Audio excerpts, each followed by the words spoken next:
Hallelujah. সবাইকে জয় Messi কি পরমেশ্বর পিতা ধন্যবাদ করি। পরমেশ্বর পিতার প্রকাশিত বাক্যে 19 পদে আমরা পড়ব একটা বচন।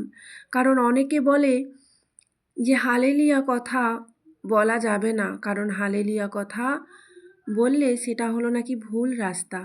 কিন্তু পরমেশ্বর বলছে যে বাইবেলে যা আছে সবই তোমরা পড়ো, সবই আমার লেখা।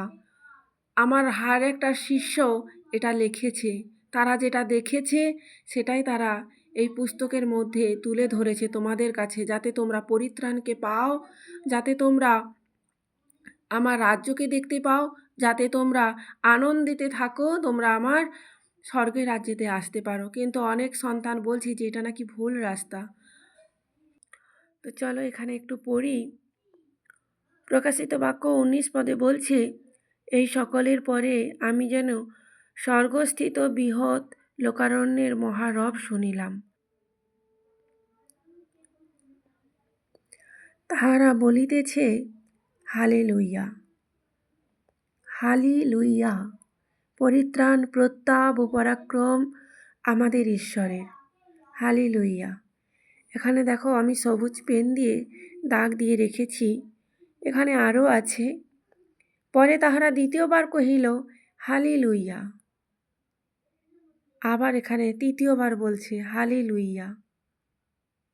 কারণ এখানে বলছে পরে সেই সিংহাসন হইতে এই বাণী নির্গত হইল। হালেলুইয়া বাণী নির্গত হয়েছিল। এখানে এখন একটা মার্কিং করা আছে, এখানেও বলছে যে হালেলুইয়া, কেননা আমাদের ঈশ্বর প্রভু যিনি সর্বশক্তিমান, তিনি রাজত্ব গ্রহণ করিলেন। হালেলুইয়া। কে বলো তো আমাদের প্রভু? সেটা হলো প্রভু যীশু। তিনি রাজত্ব গ্রহণ করিলেন। পরমেশ্বর পিতা তাকে তার রাজ্য দিল চালানোর জন্য। যেমন রাজারা থাকে না, তার ছেলেকে দেয় রাজ্যত্ব গ্রহণের, রাজ্যত্বকে চালানোর জন্য, তাকে রাজ সিংহাসন গ্রহণের জন্য দিয়ে দেয়, তেমনি আমাদের প্রভু যীশুকে তার পরমেশ্বর পিতা, তার পিতা তাকে রাজ্য চালানোর জন্য সেই সিংহাসন দিল, পরমেশ্বরের ডান হস্তে সে বসিল। এখানে প্রত্যেককে বলবো, যারা হালেলুয়াতে যায় তাদেরকে ঘৃণা করে, তাদেরকে বলে যে তোমরা ভুল পথে যাচ্ছ। কিন্তু বন্ধুরা, তোমরা এই বচনকে দেখো, যেখানে হালেলুয়া পরিষ্কার লেখা আছে, যার মানে হলো পরিত্রাণ, প্রতাপ, পরাক্রম আমাদের ঈশ্বরে। তো প্রত্যেককে বলবো তোমরা আর এমনটা না বলো।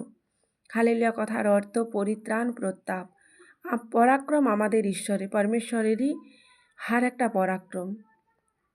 তো সকলে একসাথে পরমেশ্বরের ধন্যবাদ করি, সকলে একসাথে জোরে বলি হালেলুইয়া।